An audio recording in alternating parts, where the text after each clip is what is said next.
Horror film of 2025, Thaghut, is a folktale about an evil spirit controlling a village. It is rumored that in eastern Java, there is an all-powerful sorcerer. As long as the villagers put their savings into the wooden box in front of them, the sorcerer will place the man's hand on top, take out the ritual tool needed from the side, and begin chanting a secret. However, just as the sorcerer is about to finish chanting, in the next second, he directly plunges the tool straight in. The villager screams in excruciating pain, and as the sorcerer forcefully pulls out the tool, he then takes another item and sprinkles some holy water on it. Immediately, the wound heals at a speed visible to the naked eye. Seeing this miraculous scene, the villagers were no longer afraid. When he opened the wooden box again, his savings had turned into a thick anomaly. Because of this, the man greedily wanted more from the sorcerer. Old Moo did not refuse and stated that if he wanted more, he would have to offer a sacrifice. Looking at the pile of silver, the villager silently agreed, and his sacrifice was his daughter, who was outside praying. When the daughter lifted her head again, the evil spirit was leaning behind her, and just like that, she was cruelly abandoned by her father. Meanwhile, two Islamic students were returning home from school, passing by an intersection, when one of the friends realized she might have forgotten something. So, she quickly ran back alone to retrieve it. At that moment, Eamon turned around and saw a man appear, tightly gripping a butcher's knife in his hand. He was the sorcerer who had previously helped the villagers with their wishes. Old Moo said to Anong, "You will follow me in the future." And then he took the knife and slit his own throat, leaving Anong utterly shocked and speechless by the entire process. When her best friend arrived, she finally calmed down a bit, but Old Moo had already vanished without a trace. Just like that, when Anong returned home, his uncle started reciting some strange incantations, and the TV was broadcasting the news of Old Moo's death. Then, his uncle took out a stack of belongings from a room, which were left to Anong by his mother, before she passed away. His uncle told him that Old Moo was actually his biological father. This was also Anong's mother's only wish before she died, to tell him only on the day of Old Moo's death, so that Anong would not approach his biological father, Old Moo. However, having never met his biological parents, Anong found it hard to accept this. Inside the envelope were cash, a small wooden box, and some gold and silver jewelry left by his mother. The last leather bag contained photos of his mother and father when they were young. So, early in the morning, he took his two friends to pay respects to his biological father. From their village to Old Moo's village, it was a very long journey, and many villagers had already arrived early to see him off. At this moment, a man approached Anong, claiming to be Old Moo's apprentice. Alway then led him to Old Moo's body, and indeed, the neck was stitched up from behind by the apprentice. Alway's eyes flickered for a moment, and Anong also doubted whether what he saw that night was real, until he noticed a strange rune on Old Moo's arm. He then rolled up his own sleeve to reveal an identical one, confirming that this was indeed his biological father. He then began to perform the final cleansing ritual that a child should do. After completing all this, the burial began. The entire village was deeply saddened, except for one woman who remained indifferent throughout. Alway recited an inexplicable incantation in the grave pit. However, the woman who was indifferent the whole time had another identity. She was Old Moo's third wife, Ajen. Alway then suggested that the three of them stay there for the night and leave in the morning. He turned and took Ameng to the place where his father used to practice, as he constantly felt something watching him.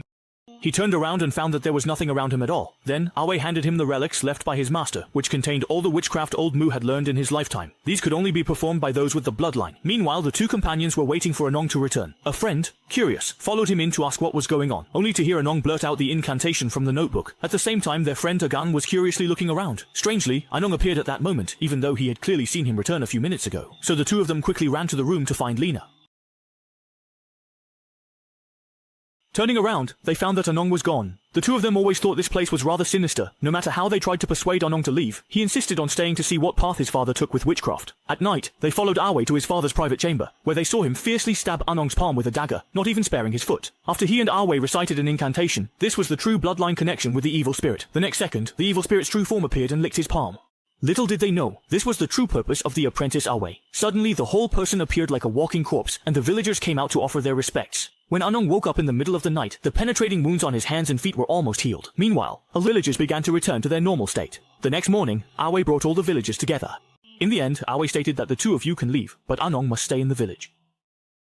After saying this, he led the villagers to set up defenses at various entrances. Hearing this, Ameng was completely stunned, and he forced his stepmother to reveal the village's secret. The boy's name was Matt, born to Old Moo's second wife. From the day he was born, it was Ajen who took care of him. Moreover, Matt had calf atrophy since childhood, as the all-powerful Old Muya couldn't cure him, because this was the price of making a pact with the evil spirit. Anong's mother also died tragically because of giving birth to him, including Matt's birth, which led the evil spirit to take away his mother. They were talking, Ameng suddenly had a nosebleed. Sub, share Mingjing and Dian. Upon hearing this, the two of them were immediately terrified. At this moment, Anong also turned and left. The two companions packed their luggage, intending to persuade him to leave, but no matter how much they knocked on the door, it just wouldn't open. Immediately, Matt appeared from behind. He stated that everyone in the village had sworn to always follow Old Moo. If they resist, they will face the consequences. Lena curiously asked Matt how he knew this. The boy then took out photos and documents of his father, Old Moo, explaining that he had personally witnessed his father capturing some children and villagers back in the day. The source of his strength can be traced by what is.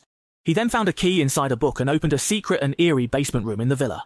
As they walked in, there were winding passages everywhere, and at the deepest part, there was a locked wooden door. Just as the two of them used tools to pry it open, countless black hands suddenly reached out from inside.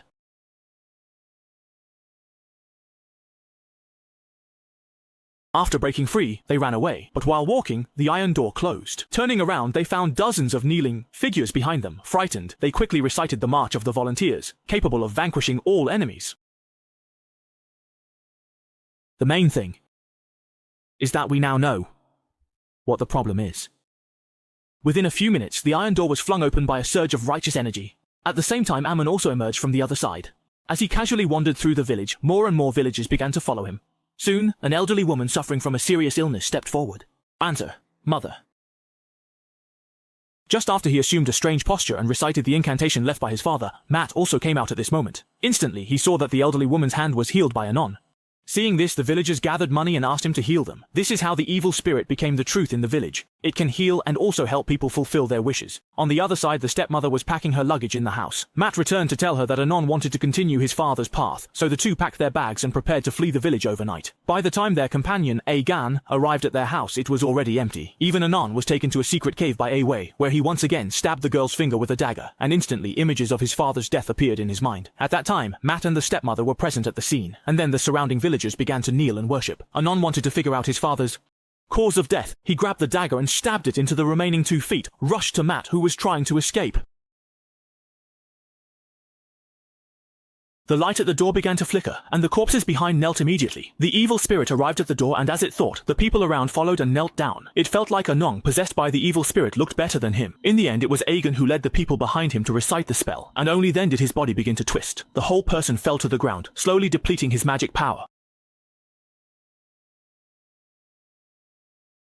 Immediately after, Anong returned to his original appearance. After coming out, Agan led all the villagers in chanting, and they banished the evil spirit that Old Mu had offered with his bloodline. As dawn broke, a torrential downpour washed away all misunderstandings, but those who died yesterday could not be brought back. From then on, the village returned to true peace. They handed the Book of Evil Spells to a kind-hearted shaman. Good opinion on the bucket of something. Any book on your daughter, Thaghut. Agan and Anong chose not to return, but stayed here. Lena, on the other hand, went back home with the shaman. If Agan didn't like Anong, things might have been resolved that very day.